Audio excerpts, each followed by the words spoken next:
ഇന്ന് രാവിലെ തന്നെ കുറച്ച് മാങ്ങ കിട്ടിയിട്ടുണ്ടേ. നമ്മളെ കണ്ടത്തിലൊരു മാവ് ഉണ്ടായിട്ടില്ലേ, ആ മാവിൻ്റെ ഇങ്ങ് മേലെ തായലല്ല, മേലത്തെ മാവ് നമ്മളെ കണ്ടത്തിലേക്ക് അതിൻ്റെ കൊമ്പുണ്ടായിന്. അത് അവരൊന്ന് മുറിച്ചു, അതിന് കൊതായത്തെപ്പോലെ മാങ്ങ കിട്ടീന്. അത് എനക്കെന്നെ തന്നു, അവർ കൊണ്ടുപോയിട്ടേ ഇല്ല. ഇത്രയും ഉണ്ടായിട്ടു. നിങ്ങളിങ്ങോട്ട് ഒന്ന് കാണിക്കാൻ. ഇത് മുറിച്ചിട്ട് വെയിലത്തിട്ട് വാട്ടിയിട്ട് നമുക്ക് നല്ലൊരു അച്ചാറാക്കണം. നല്ല മാങ്ങയത് അച്ചാറാക്കാൻ. കുറച്ച് വളർന്നു കഴിഞ്ഞാൽ എല്ലാം വീണ് പോകും, കെട്ടിട്ട് ഒന്നും കിട്ടൂല. അപ്പോൾ ഈ പ്രായത്തിലാകുമ്പോൾ ഇതെപ്പോൾ ഞാൻ കിട്ടിയാൽ വരട്ടിയിട്ട് വെക്കലുണ്ട്. നല്ല വൃത്തിയിൽ സൂക്ഷിച്ച് വെക്കാനും ഒരു കൊല്ലത്തോളം അതിലും അധികം നിൽക്കും. അങ്ങനെ വരട്ടി വെച്ചാൽ അതിന് നല്ലതാണ് ഈ മാങ്ങ. നല്ല പുളിയില്ല മാങ്ങയാണ്. അതുകൊണ്ട് രാവിലെ തന്നെ പോയിട്ട് ഞാൻ കുറച്ച് മഞ്ഞൾ കളിച്ച് നോക്കി. അപ്പോൾ അതല്ല ഒരു മഴ വന്നില്ലേ, അതുകൊണ്ട് ചെറുങ്ങനെ മുളക്കാൻ പോകുന്നുണ്ട്. ഇതാ എല്ലാവരും ഇങ്ങനെ അതിന് മഴ കൊണ്ട് മഞ്ഞളെല്ലാം എന്തായാലും മുള വരും, അതുകൊണ്ടെല്ലാം കിളക്കേണ്ടി വരും. ഇനി വേഗം ഉണ്ട് അതാ മുള പോലെ. അതുകൊണ്ട് ഞാൻ കുറച്ച് ഇടതൈ കൊണ്ട് ഇങ്ങനെ കുറച്ച് മെല്ലെ കളിച്ചു. ഇനിയുണ്ട് എത്ര കുറച്ചും കൂടെ കിളക്കാൻ. കുറച്ചായിട്ടേ അപ്പം ഇങ്ങനെ വെറുതെ നിൽക്കുമ്പോൾ ഇതെല്ലാം വൃത്തിയാക്കി വെക്കാമല്ലോ. ഞാൻ ഒരു ചേന ഒരു കഷ്ണമുണ്ട് ഇവിടെ, അത് നടണം. എനിക്കിപ്പോൾ ഒരു 2 കഷ്ണമുണ്ട്, ഒരു ചെറുതും ഒരു വലുതും. അവിടെ കുഴിയാക്കി വെച്ചിട്ടുണ്ട്, ഒന്ന് നടണം. ഇപ്പോൾ ചാക്കൊന്നുമില്ല, ചാക്കിൽ നടണമെങ്കിൽ ചാക്കൊന്നുമില്ല. അതുകൊണ്ട് ഏതായാലും കുഴിയാക്കിയിട്ട് തന്നെ നടാം. ഇപ്പോൾ ഇനി എഴുതെങ്കിൽ വിത്ത് കിട്ടിയെങ്കിൽ ചാക്കിൽ നടാം. കുമ്മായതിൻ്റെ അടിയിൽ ഇട്ട് കൊടുക്കണ്ടേക്കും. കുഴിയാനാക്കി വെച്ചിന് രാവിലെ.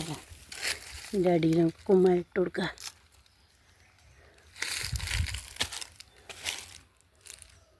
കുമ്മായ ഇട്ടിട്ട് ഞാൻ അതിൻ്റെ മേലെ ഇലയിട്ടിട്ടില്ല, കുറച്ച് ഉണങ്ങിയ പുല്ലുണ്ടായിനി, അത് ഇട്ടിട്ടുണ്ട്. 2 കുഴിയിൽ ഇതിന് മേലെ ചേന വെച്ചിട്ട് വളപ്പൊടി ഇടാം. ചേന ഞാനിൽ വെക്കുന്നേ. എന്താ ചേന ഇല്ല, ഒന്ന് വലിയ കഷ്ണം തന്നെ, വലുത് വെച്ചാൽ നല്ലതാണെന്നല്ലേ പറഞ്ഞു. ഇങ്ങനെ വെക്കാം. ചേനക്കാലി ആഴൊന്നും വേണ്ടല്ലോ. ഇതൊന്ന് ചെറുതാണ്, ഇതെന്നാണ് അറിയാം, വെറുതെ വെച്ചക്ക.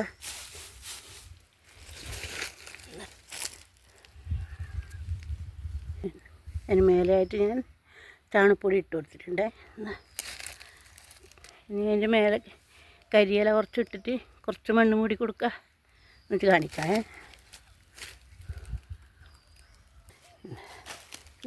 2 കുഴിയും മൂടിയുണ്ട്. ഒന്നിതവിടെയും ചേർത്ത് ഇവിടെ വലിയൊരു കുഴി ഉണ്ടായതാണ്. അതുകൊണ്ട് നേരത്തെ ഒരു ചേമ്പ് നട്ടിട്ടുണ്ട്, അത് എടുത്തതാ. വലിയൊരു സപ്പോട്ട ഉണ്ടായിരുന്നു മുമ്പേ ഉള്ളത്. അതിന് ഒരുപാട് പിടിക്കും, പക്ഷേ നമുക്കൊന്നും തിന്നാൻ കിട്ടൂല. മേലെ അതാണ് മുറിച്ച് കൂട്ടിയത് കണ്ട. അതൊന്ന് ഇത് വീട് പൊളിച്ചുകൊണ്ടാകുമ്പം JCB വന്നിട്ട് അടിയെ പൊരിച്ചിട്ട് ഒരു ഉപയോഗമില്ല. അതിനെ കൊണ്ട് ഇങ്ങനെ വേരെല്ലാം വയറെല്ലാം വലിച്ചെടുക്കുന്നല്ലാണ്ട്. അതുകൊണ്ട് പിന്നെ തിന്നാനും ഒന്നും കിട്ടൂല. എല്ലാം വാതിലിനെല്ലാം ആയി വെച്ചണം ഇപ്പോൾ. അതുകൊണ്ടെല്ലാം പൊരിച്ചതാണ്. അതാണ് ഇവിടെ ഒരു കുഴിയുണ്ട് ഇങ്ങനെ.